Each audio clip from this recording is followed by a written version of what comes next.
they're like pita bread that's baked in like Cajun. Oh my God, they're so good.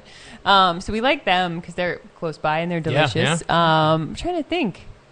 Wow. Gosh, I'm bad with names, but we haven't been going out to eat as much. What was the place that closed? What was that place that closed? I know, that's the name I'm trying to think of. It was this great, place. like, Greek place, but it was pizza, and it was some of the best pizza I've ever had. And but we then can't remember the name. Closed, and They I can't remember the name. Yeah.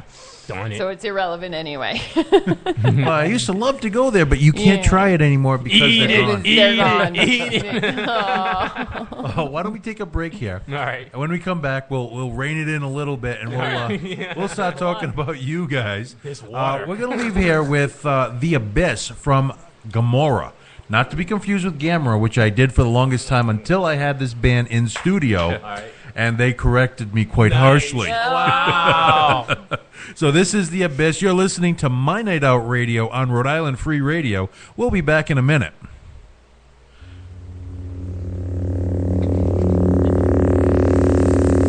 You don't know the power of the dark side.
Trust me, damn it. Rein it in.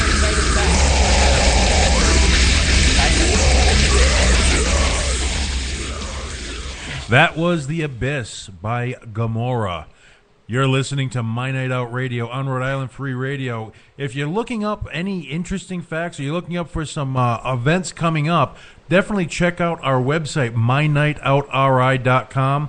If you want to get on the show like JL and Frankie here, all you have to do is hit me up on My Night Out Radio at Verizon.net. Also, check us out on Facebook, Facebook.com/My Night Out. So, guys, I got to ask you, what's coming up? What do you have going on? Oh. Yeah, Mr. Chatterbox. Unlike other shows, we don't have really structured questions. Okay, all right. It's like, you tell me about what's coming on, and it's about boy. as much as... Well, I'm going to be working on some trading cards for Colossal Kaiju Combat. It's sort of like a, I think of it like Godzilla fighting game, kind of. They are working on the actual video game, Sunstone Games, but they also have this trading card set that they started maybe 3 years ago, and I'm already on set 6, so... Total number of cards I've done so far has been maybe close to 300. Wow. that I've illustrated, drawn, and had to digitally color. They're amazing. I get writer's cramp just trying to write a grocery list. Oh man, trust me, I've had my moments with deadlines and stuff like that. But the end result is that when I see them done, it just brings the biggest smile to my face, man. It's just like I accomplished. Like I go, the late nights and. So you really definitely take pride in what you're doing. Oh, it's not just cookie cutter. All right, let's add a horn here and make them scarier. Well, the great thing about these cards is that it's the fans, the fans that are part of that forum. Yep. That's on this with this company. It's their monsters. Yeah. So it's not. It's literally they send me their best drawings or whatever, and then I just use my style and I draw the characters out. All right. And so pretty cool. Yeah, it is actually pretty good because they literally get a trading card of their characters. Nice. Yeah, not a bad selling pitch. And are you selling these cards, the previous sets or whatever, or where could I get these cards? You would have to go to sunstonegames.com. Okay. I'm not. I have my own little stash. That's just for my collector kind of thing. But you would definitely order them and stuff. And if you happen to see me at a show, I'll sign them up for you. Cool. Yeah. Now, tell me, JL, about your writing. How do you get your ideas? What as you can tell already, I do not prepare for anything. So tell me, what do you write about, and what are your ideas based on? My ideas seem to come either from Frankie, because he's my muse. Whoa. All right. And no, it's funny because my first book, like I took me 7 years to write it. So the idea came from just, I don't know where my ideas come from. You like J.K. Rowling. Well, they come from what I read. Yeah. So like Harry Potter, Stephen King, all that kind of different stuff. But also they just seem, because right now I'm actually working on the sequel to The Last Daughter of Lilith. And I'm at 41,000 words, which is really exciting because about 75,000 words makes up a full-length novel. So I'm getting close. I didn't know that. Yeah, see? Yeah. And like with Menagerie of the Weird, the short stories, some of them I already had, and I tweaked them to either add it, because I was like, this Rhode Island, they're all connected by Rhode Island. So I either tweak them to add that Rhode Island bit or make them better, because some of them were old and not as good. Or they were just ideas like, I do transcription work, and I was listening to this audio of this woman who does soup testing. She taste tests soups.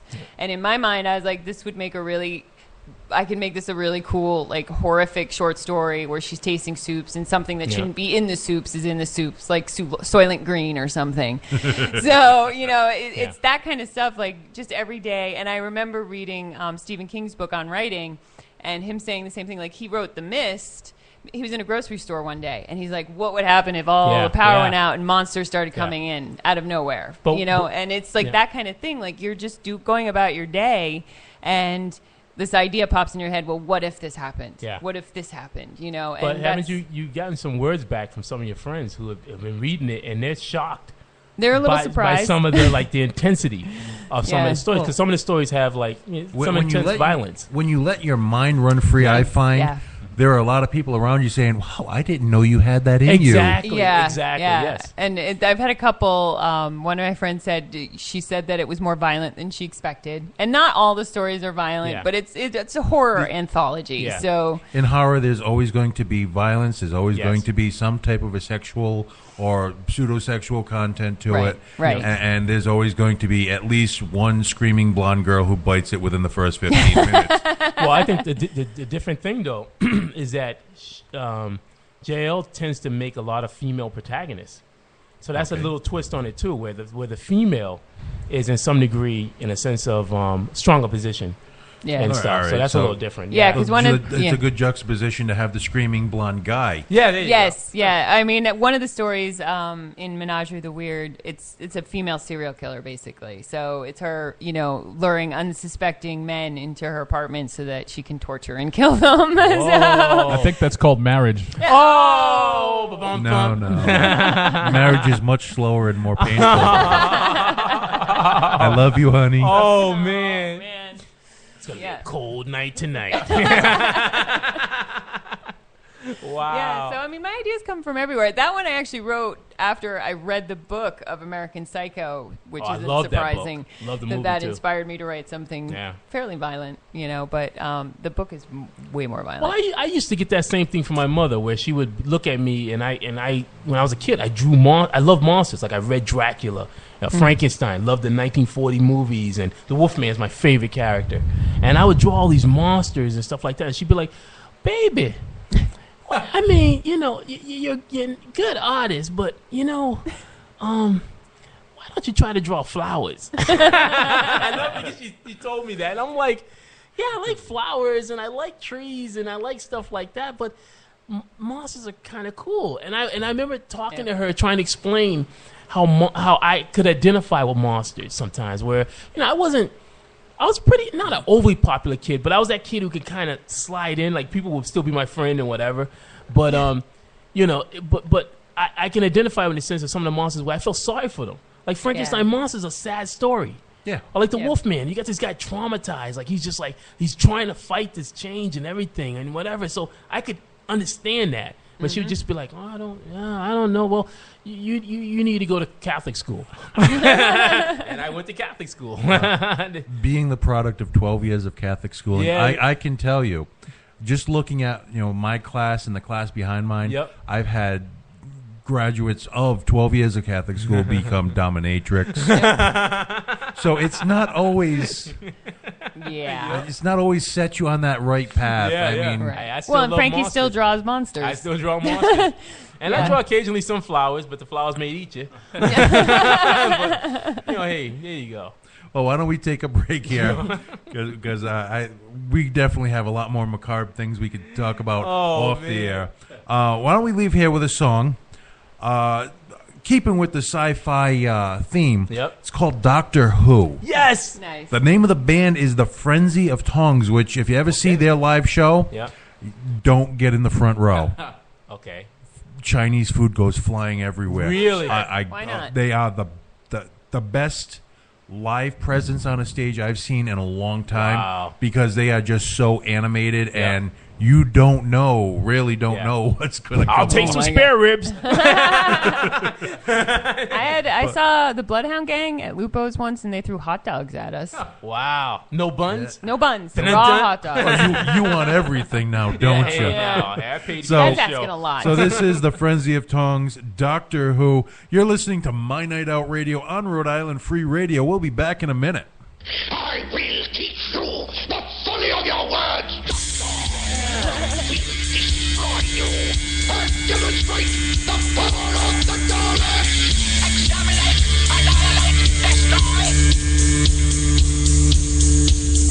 Exterminate, annihilate, destroy. Exterminate, annihilate, destroy.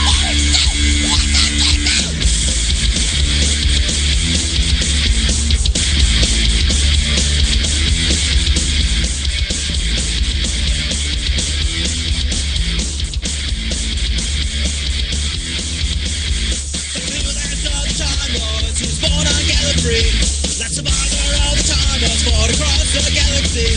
In its darkness he travels to all the times and all the worlds. Usually he's got a sidekick, most of them are pretty girls. Doctor